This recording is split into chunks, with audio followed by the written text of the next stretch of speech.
This is the disclaimer for Wildlife Control Consultant and Pest Geek Podcast for the Living the Wildlife podcast. Always follow national, state, provincial, and local laws when using pesticides and/or other control methods to manage pests.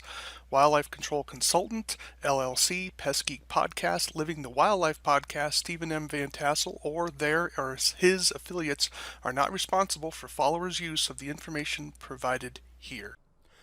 Hi everyone, Stephen Vantassel here, bringing you another episode of Living the Wildlife as part of the Pest Geek podcast family. Glad to have you on board. I hope you're enjoying the show. If you're new to the show, well, welcome.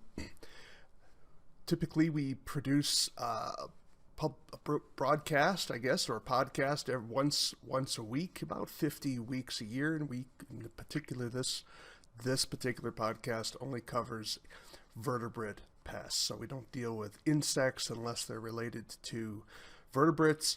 So, and those of you, of course, who've been part of the show know that that's what we focus on here is wildlife, typically, which is understood to mean animals that have a spine, because insects are animals as well as creepy crawlies. Those are all animals, but we only focus on vertebrate pests, animals with a spine.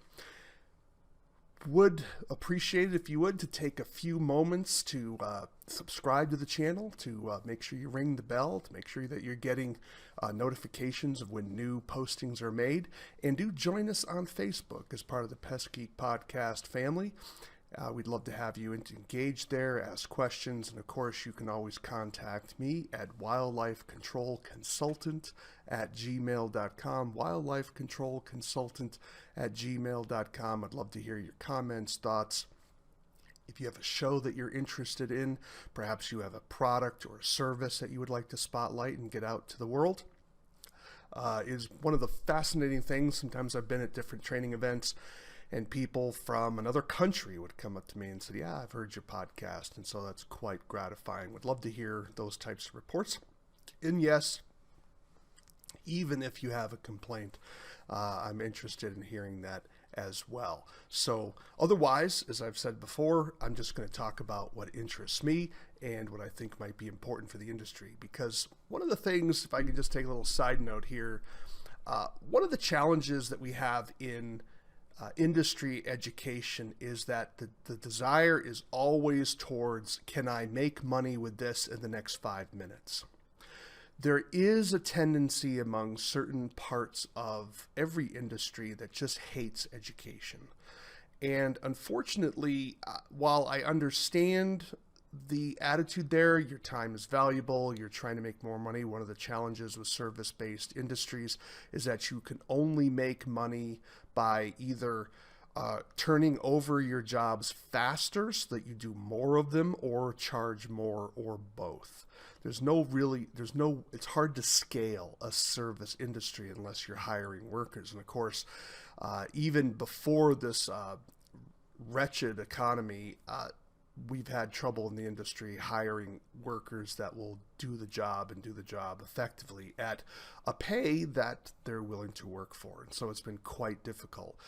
But one of the things about education in that is people say, well, that didn't really help me, I don't need this. And that is, you don't know what the future holds. And that the reality is that 20% of what you know covers 80% of your job.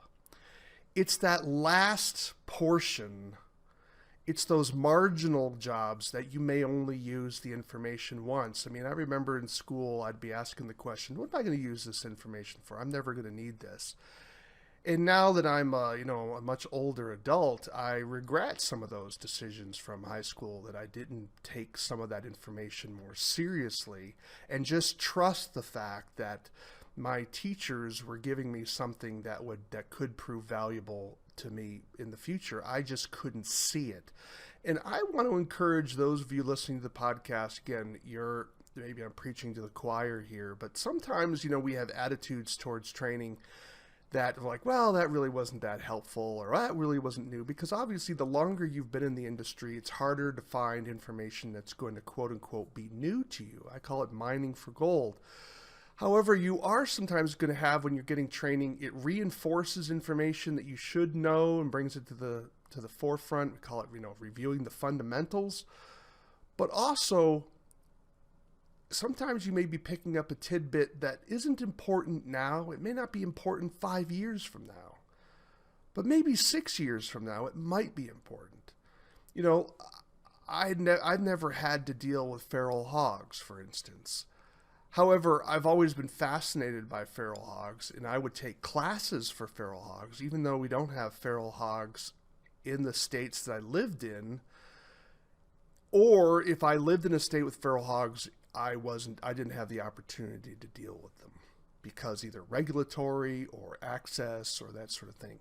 So you say, well, why was I wasting my time learning about feral hogs? Well, because part of it as an educator, the more I learn about other animals, the more flexible, because you never know, feral hogs move. Generally, they move quite well because someone throws them in the back of a truck, but feral hogs move and you don't know when you're going to need that information in the future. And now here I am in a state where we are looking at possibly having feral hogs invade from the north. And so could I eventually use that information? Yeah, you never know. You might move and all of a sudden you're in a state with feral hogs. But that's just one illustration. So I just want to encourage you to understand that just because something isn't, I don't need to learn that topic, that's not really going to be valuable for me, blah, blah, blah, that you can't always be sure of that. In that sometimes we have to check our attitude a little bit and say, is this really worth it? I mean, I did some training once for an home inspector association. Actually, it was a society. And, we had probably 5 people in the audience, and I was talking about wildlife. And the class that took up all the students or all the people that were attending was on electrical work. Now, I get it. But what was interesting is those 5 individuals that were in the classroom, they were learning things that they weren't going to ever hear from anyone else. And I was talking about some of the diseases that they were exposing themselves to when they were crawling around attics that they never knew about. And so all those, and they were like, everyone should have been in here. We should have learned it. Everyone should be learning this. Well, it didn't happen that way. Why? Because you had a group of people who thought, I need to understand electrical work and I don't need to know wildlife. I don't need to deal with wildlife. Well, you may not need to deal with wildlife as an inspector, but wildlife may be dealing with you. So I think we want to be careful about how we prejudge training and how we prejudge information, that you don't always know what you think you know, and you don't always know what you think you need to know, because you may need to know something that you didn't think you needed to know. All right, well, enough of that. So again, glad to have you on board. And today's topic, I thought we would talk about fumigation management plans. And so here we are with my particular website. I do have some books available. If you're interested in learning more about wildlife control, the Wildlife Damage Inspection Handbook, of course, covers all things related to how to identify, how to do the process of inspecting homes and structures and gardens, and how to identify wildlife damage. Because if you're tired of guessing, that's the book for you. And I have some other publications. Philip Nichols talks about how he started his pest control business and some techniques there. Of course, I have my cat book, my wildlife removal handbook, of course, and that's sort of if you're looking for one volume to really get you going in the methods and wildlife control, that's certainly the one to go with. And the book I'm presently revising is the Vertebrate Pest Handbook. So if you're interested in these, you can certainly buy them from my website. You can also buy them from lulu.com. That's lulu.com, and there's other dealers, I think, out on the landscape as well. But I want to talk about fumigation management plans. You can say, what is a fumigation management plan? Well, if you are dealing with a product called aluminum phosphide, and so let me pull this up so you have an idea. Some of you may recognize what it looks like just by the bottle. And so let me kind of blow this up a little bit for you. So here we have fumitoxin pellets, okay, or tablets. It comes in different forms. And you can see this here.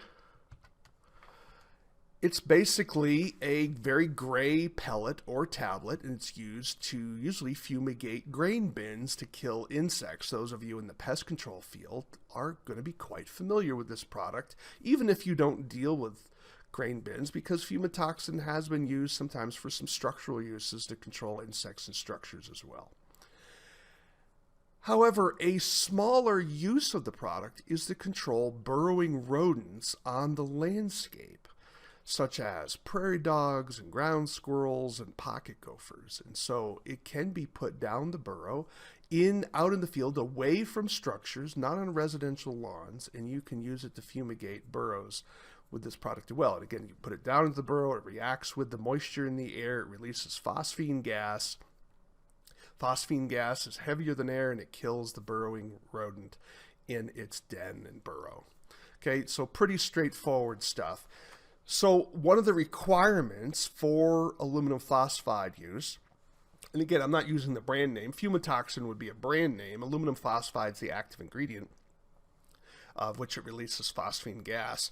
Now, you may know, you may think, well, zinc phosphide, is that related? Yeah, it is related. Zinc phosphide just is more of a powdery, it's applied to grain, and then when the animal eats it and it hits the acids, that releases phosphine gas. It's just you have an aluminum phosphide combination, and then you have a zinc phosphide combination. I suspect zinc phosphide must be more stable, where aluminum phosphide is less stable. That's why it's reacting to moisture, but I'm not a chemist. But in any event, that's what we're going to be talking about. Well, in order to use this product, whether you're using it for a structure, whether you're using it for burrowing rodents, is you have to have a fumigation management plan written out in advance of your application. And so this is something that often strikes people as quite strange, because sometimes they were using aluminum phosphide like, oh yeah, my granddad was using these and they're dropping them down burrows. We were always using it, and they're not creating their fumigation management plans. And I wonder how often commercial applicators are having the same mistake, because it's a hassle. I mean, aluminum phosphide is a wonderful product, but it has been regulated to death because people keep abusing this particular product and not using it properly. So what does the EPA do? The EPA said, all right, we're just going to regulate this more and more, hoping that someone's going to follow the rules. Regardless of the politics of it, regardless of the regulation, the label does require that you have a written fumigation management plan done prior to your application of this particular product. Unfortunately, there's no template for how to write this fumigation management plan on the label. Now, when we talk about the label, I got to be a little more specific. Now, you have the label that's on the canister. Then you have the 40-page, yeah, you heard me right, 40-page applicator's manual. And you also have the SDS sheet, which can be anywhere from, I think, 8 to 12 pages. I think there's one out there that's at least 15 pages. So you're dealing with 3 separate documents that is encompassing all that you're required to read prior to the use of this product. So in all that information, there is no template that says, follow this and you can fill out the questions and you will have your fumigation management plan up to snuff. Now, it has categories of information that you need to have on your fumigation management plan, but it doesn't give you a form that says, fill out this. Well, I have created a form to walk you through the process. Now, understand that this form is was designed for Montana, and it was only designed for non-prairie dog use. You say, well, why did you skip prairie dog? Well, the reason is because prairie dogs require an additional step before you apply aluminum phosphide to prairie dog towns. That additional step is you have to be performing a site survey according to U.S. Fish and Wildlife Service standards, looking for black-footed ferrets and other endangered species. Now, what does that entail? To give you a thumbnail sketch of it, it's basically doing a night survey for 3 days, or 3 nights, I should say, where you're doing spotlight surveys looking for sign of black-footed ferret. You're looking for the green eyes as you're surveying the landscape with usually a very powerful spotlight. And you're running around all night looking for those prairie dogs. Those black-footed ferrets. So that's the only thing that's basically different. And so this is a document I had created as part of my day job several years ago, and then had it vetted through both the manufacturer and other reviewers to try to snuff it up to make sure it was clear enough.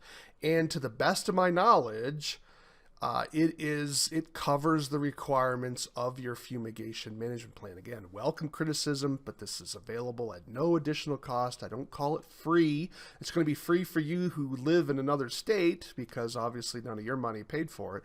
But it's basically covered because my salary came from individuals in the state of Montana who paid for licenses and for pest control or pesticide manufacturers, I should say, who paid fees to the state. That's where my salary came from.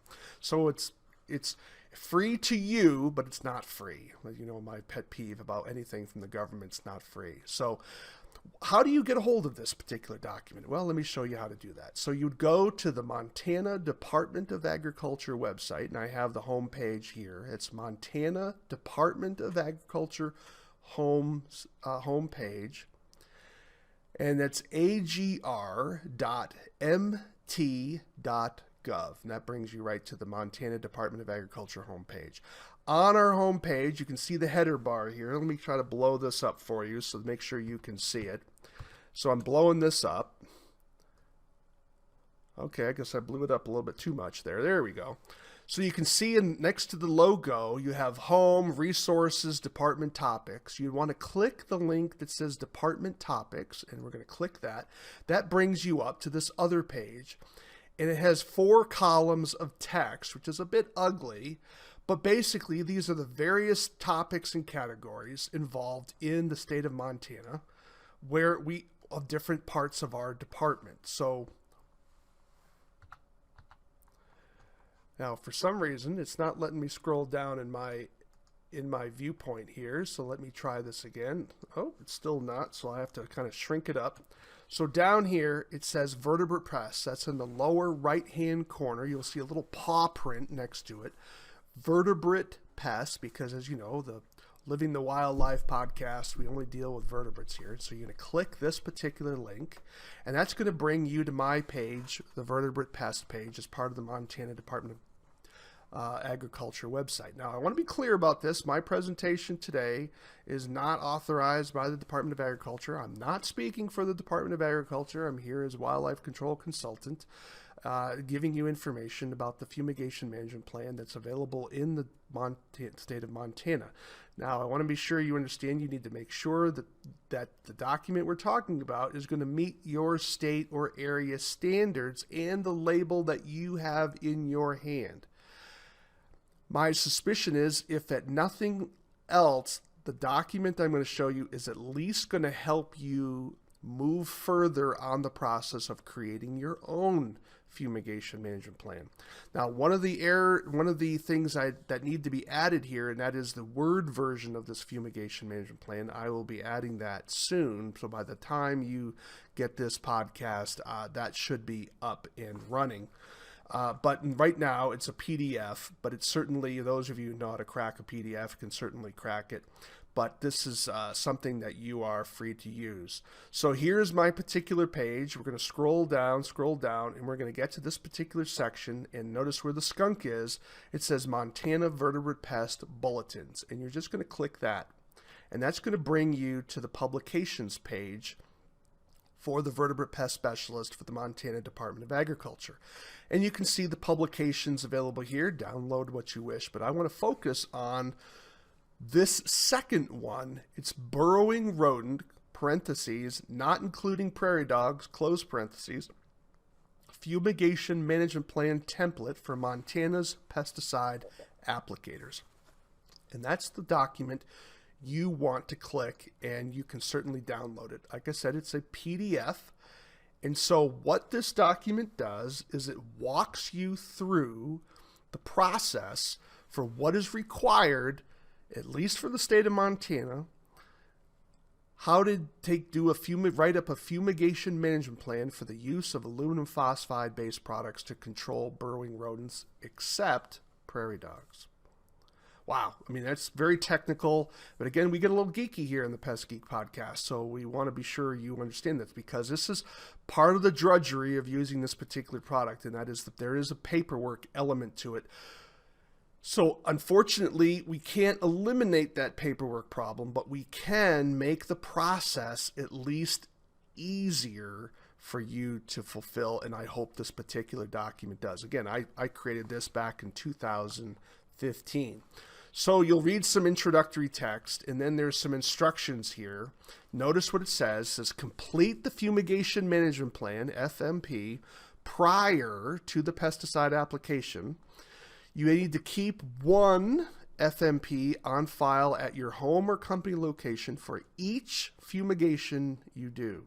So there's a record keeping portion. Now, how long you keep that information depends on your state. In the state of Montana, you are required to maintain that information for at least 2 years. Update a copy of the Fumigation Management Plan or create a new plan for each calendar year. So if you have a particular site that you're doing repeatedly, then you can have, this is the beauty of my putting up the Word version, you can then update that relatively easy and have a new one. But you should be looking at making a new plan for each calendar year or whatever your state requires. You want to keep both the plan and the checklist on file for a minimum of 2 years. Longer if the policy or client requires records of pesticide applications should be kept longer. And there is my contact information for my job with the state. So now we're on to page 2. And I'm going to kind of close this out a little bit. No, I guess not. So now we have, so here we're at the guts of the document here, and you're going to basically put in your information. It's pretty straightforward. Your applicator name, company name, phone number, address, and city. You say, well, what's the purpose of this fumigation management plan? It doesn't say, I haven't found a document that said the purpose of the fumigation management plan is X. I haven't found that, but my suspicion is that the fumigation management plan does 2 things. Number 1, it forces you as an applicator with your client to talk about how much aluminum phosphide you're going to be using at a particular site, as well as some of the dangers and threats that people that might be exposed to aluminum phosphide or phosphine gas in this case. So by making you write some things out, it forces you to be thinking about how can this treatment go wrong? Am I near a residential area? Am I near a structure? Could there be some gas being exposed to other creatures that I don't want to have exposed? You say, well, Stephen, I'm covering the whole. Yeah, I get it. Do I think this is a little over the top? I do. However, this is what happens when people don't follow the label and they do things that they shouldn't be doing, and mistakes are made, and the EPA just regulates things to death. So I'm sorry, this is just the way it is. So I think that's the first reason. One, it forces you to understand what you're treating, and you have a plan for how you're going to treat that site. I think the second reason is to make sure that not only your client understands what you're doing, but also if there is an incident, fire rescue, hazmat has an idea of where the product has been used and an idea of how much product has been used.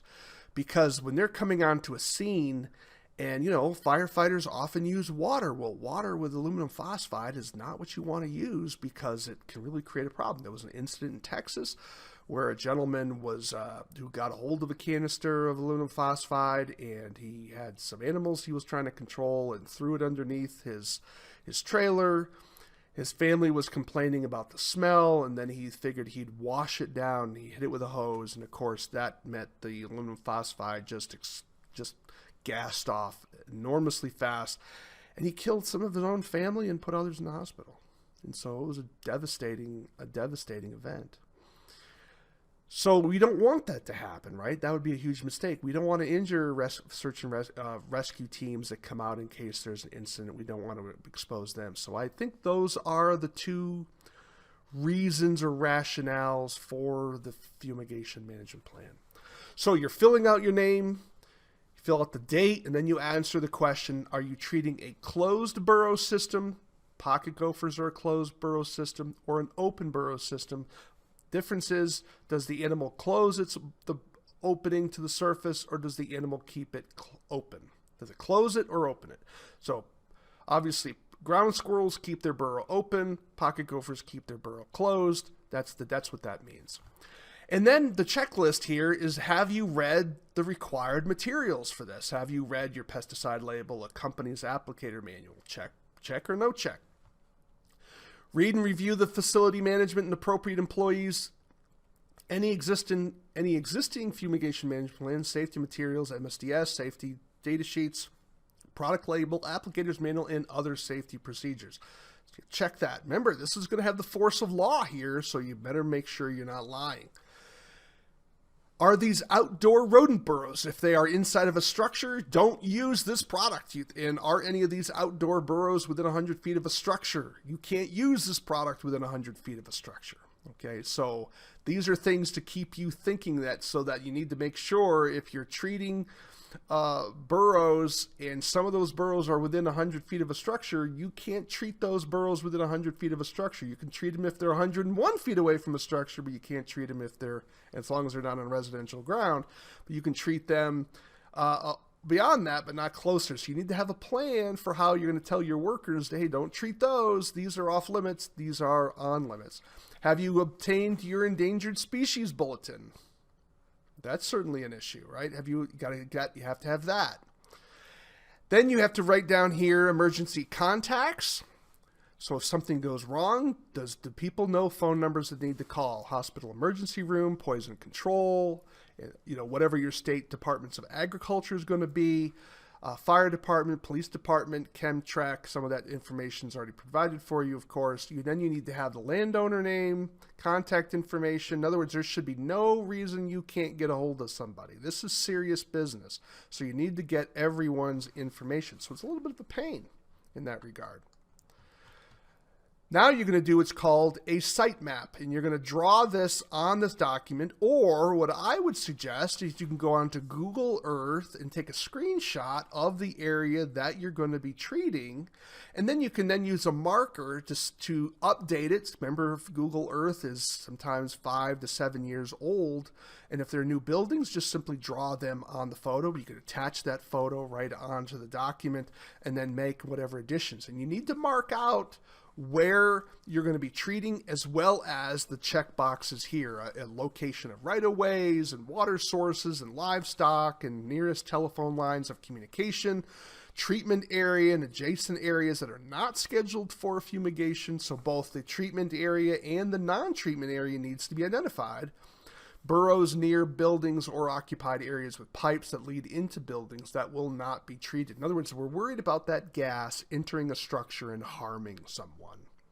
So those are things you need to take care of. Because remember, this particular fumigation management plan is only designed for the control of burrowing rodents away from structures. So if you're doing anything in regards to structures, this fumigation management plan is not for you. You got to create one for that. This is strictly for the field use. Okay, and then always make sure that the document is up to snuff for your particular jurisdiction and state or province or wherever you're living in the world. So this is a good idea, even if it's not required. So you're going to use this. You have a comment section here. Now we're getting down to page 3. Now you need to kind of do an estimate of how much fumigation material you're going to need. Again, you have to make a judgment call. Make a reasonable judgment call. And again, I think the reason for this is to have an idea so that if firefighters and emergency personnel come out, they have an idea on how much volume of aluminum phosphide may be in the area. Then we get down into the personnel section. All the personnel working with this need to have read the proper materials. They need to understand that they are to report incidents of exposure and provide telephone numbers for emergency response. You are to report to proper authorities any theft of the fumigant. This is very important. Aluminum phosphide is a pretty dangerous product. If any of this product is stolen, you need to be notifying authorities like the police as soon as possible. You need to inform all personnel of an established meeting area in case there's an emergency. So if you're working alone, obviously this is pretty simple. But if you have a team out there, you need to start making sure that everyone is on board. Okay, so here you have, everyone needs to have a pesticide license. To my understanding, no one is allowed to use to use unlicensed personnel with the application of this. So everyone involved in the treatment area needs to have its own license. In my state, we have what's called operators, and these are individuals who work under the license of someone else. And to my understanding, that the label for aluminum phosphide does not allow that. Everyone using the product must have their own pesticide license. And the reason for that is you need to be sure you have people who understand what they're dealing with here is a dangerous product. It's a very good product, but it's a dangerous product. And the way, the analogy I use, it's like a gun. A gun is a very dangerous product, but when you use it properly, it's a very important product. It's a very valuable product, right? If you're trying to hunt, a gun is a very useful tool. But in the wrong hands, it's a very deadly tool, and it's a very dangerous tool. So it's all in how a product is used. And so this is why, but you need proper judgment and proper training. You need to be sure you are monitoring for exposure. And your exposure, because according to the label, your exposure to phosphine gas must not exceed the 8-hour time-weighted average limit, the TWA, and that's 0.3 parts per million, or the 15-minute short-term exposure limit called the STEL, which is 1.0 parts per million. So you have two different standards that you must meet. You need to record your testing on the Appendix 2. Now, Appendix 2 is down here. Here's your phosphine fumigation gas monitoring report. Now, I told you had to fill out your fumigation management plan prior to application. Well, you can only fill it out to the point where you begin to use it. When you begin to use it, that's when you need to start doing a phosphine gas monitoring, and that obviously, so you can't really complete your fumigation management plan until you're really into it, but you can do all the preliminary stuff first. And you are required to do all that preliminary stuff. But when it comes to the safety air quality monitoring, you must do that during the treatment. Now, how often should you do it? The label doesn't say. Now, maybe a future label will say it. That's certainly a possibility. My recommendation to people is, as a minimum, if you're treating for maybe 15, 20 minutes, do a test, go for another 15, 20 minutes, do another test. If everything is within proper limits, I think you're kind of done, because what's the reality? The research shows that if you're following the label properly and you are being careful with your use of aluminum phosphide, you will never reach the short-term exposure limit or the time-weighted average limit. If you find a situation where you are, it's probably because you have powder on your gloves or you left a canister open and you are getting a positive reading off of that. That could be wrong, but the research that was done out of California showed that with proper training, no one reached the short-term exposure limit or the time-weighted average limit. And maybe I should do a presentation on that particular document as well. So this is where you would put that information. So you got to get some equipment as well. Let's get back here. So you're going to monitor. You have to do notification. Now, this is where things get a little scary, and that is you have to have a sign out on the field at entrances where people may access the site, and these signs must stay up for at least 48 hours. And on that sign, again, notice it's 9. If you read here, let me blow it up a little bit more for you. If you read here closely, you'll notice it says,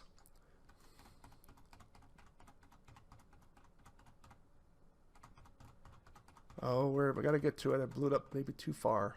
Placarding. Yep, here we go. Here it says 9 by 11 inches in size. You can't print it off on your printer typically. Most printers aren't that big here in the United States unless you get a commercial one. So you have to purchase the sign probably from the manufacturer, and you want to get something that has to be sturdy enough to handle the wind and the rain, and you have a lot of information that you have to put onto it. You have to have, it's got to be written in a certain way, has to have the product name of the fumigant, the EPA registration number of the fumigant, the 24-hour emergency number, and your contact information. So the 24-hour emergency number is with the manufacturer, and the contact number is you. So you got to have your personal information out there where it's a phone number you're going to pick up 24 hours a day so that if there is an issue, someone can get a hold of you.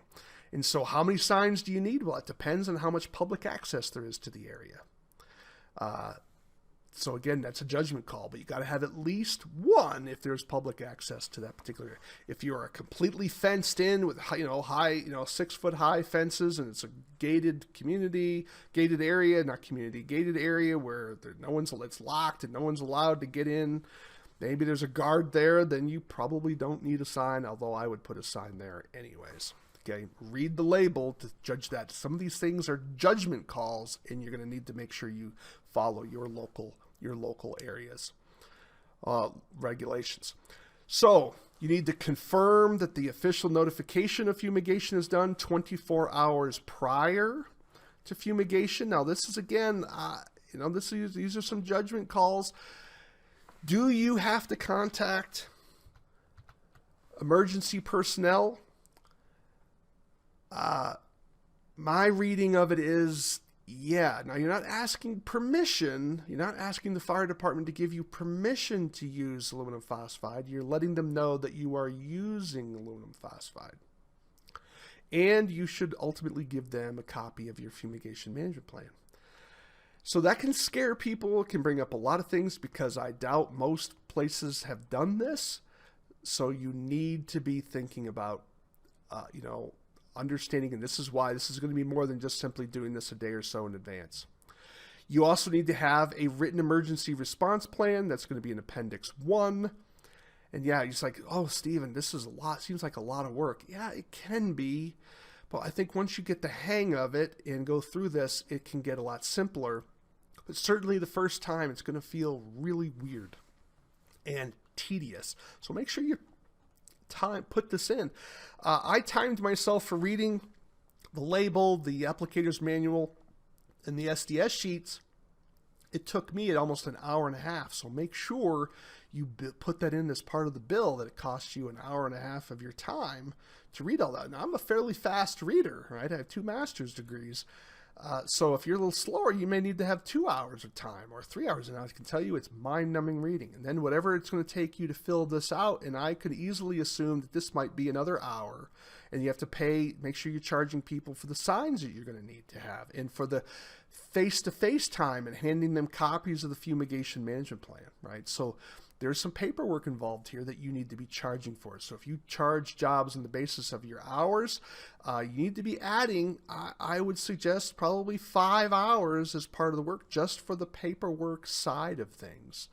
I think that would be a reasonable start. But again, after you get a little bit more comfortable with it, you may be able to reduce that time, or you may just want to keep that as a standard. Hey, if this is going to be 5 hours of my life to do a job with aluminum phosphide. You say, well, why would I ever use aluminum phosphide? Well, there are advantages for fumigation. That is, there's no secondary poisoning.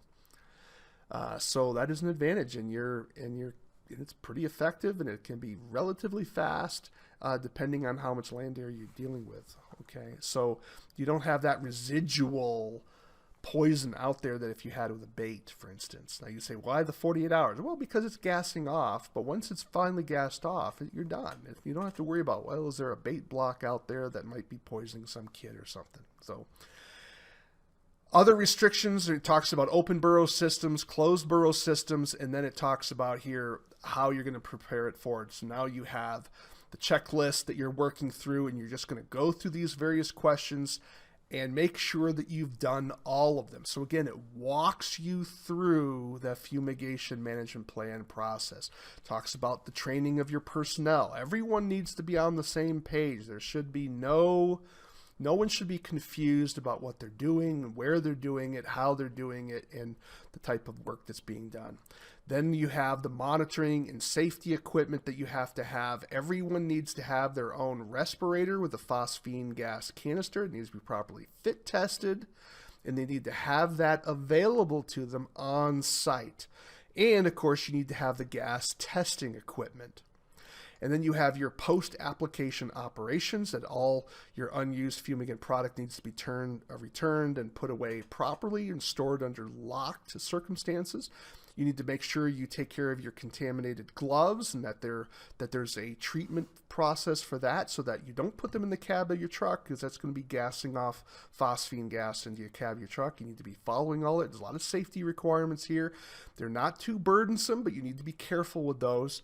And then, of course, you have your notification plan where you're touching base with your client, and you are doing your fumigation monitoring. That has to be done. Your official notice of fumigation. This is when you're contacting like the fire department, rescue, letting them know that you're working. You're giving them this information so that they understand this is taking place. Again, you're not asking permission from the fire department. You're informing them of what you're doing as a sort of a courtesy required, as I believe, by the label, but there may be a dispute about that. Well, that's basically it for the burrowing rodent fumigation plan. I would encourage you to download a copy. Check it out if you're looking to use aluminum phosphide. Again, it's a restricted use product, so there are a lot of rules governing it, but it can be a tool in your toolbox if you're looking to handle burrowing rodents out in field conditions that are in non-residential areas. Now, what are some of these gas testing pieces of equipment? I just want to highlight this briefly. We're already running a little long here today, but you can test for gas using these glass tubes with an air pump. Basically, you break off the ends of these glass tubes and you draw air through the pump, and there's a chemical inside that will change color depending on whether phosphine gas is present and to what extent in terms of the parts per million. You'd want to get glass tubes on the low end of the spectrum. There's different versions of the glass tubes for, higher levels versus lower levels. Again, we're dealing with 0.3, I think, parts per million is the short-term, is the time-weighted average limit. So you need to make sure your tubes can handle down to the 0.3 level. And the dealers that you're working with can certainly help you with that. This is probably the cheapest way to go for aluminum phosphine gas testing equipment. If you think you're going to get more serious about this and where you're doing a lot more of it, you may want to get the electronic meters. The electronic meters, of course, save you from having to deal with the glass tubes, and they're constantly monitoring the air. And it may be something they're more expensive, and they do need to be calibrated, so that can be an additional cost. But if you're doing enough aluminum phosphide work, that may be worth it for you, just in terms of the convenience. You have to judge that for yourself, but you have two different options for doing that. Well, we have covered some pretty geeky stuff here today in terms of fumigation management plans dealing with aluminum phosphide, and whether you do it or not. Again, maybe I've just told you that maybe this is something that's not for you, in which case the training saved you from going down a path that you ultimately didn't want to do, and so it saved you some time. If you're interested in using aluminum phosphide, well, now you have a sneak peek into some of the work that's involved with using aluminum phosphide for burrowing rodents under field conditions. Okay, well, that's enough of that. Well, I hope you've had a great week, and I hope your next week and you enjoy your weekend, and that you're going to be refreshed for next week. Make sure you take, with this summer season coming on, make sure you take some time with your family, and make sure that you are making sure that things are good in your home life, because there's no use having a great business if you don't have a family to enjoy it with, because divorce and family problems are not worth having a great career, or as you would view it. You can still have a great career. It may not be an awesome career in terms of your money and whatnot, but there are going to be things that you need to do to be sure that you are taking care of your home life. Don't be so business driven that you're neglecting your home life. And it often doesn't take as much as you think. You've been listening to Living the Wildlife as part of the Pest Geek podcast family.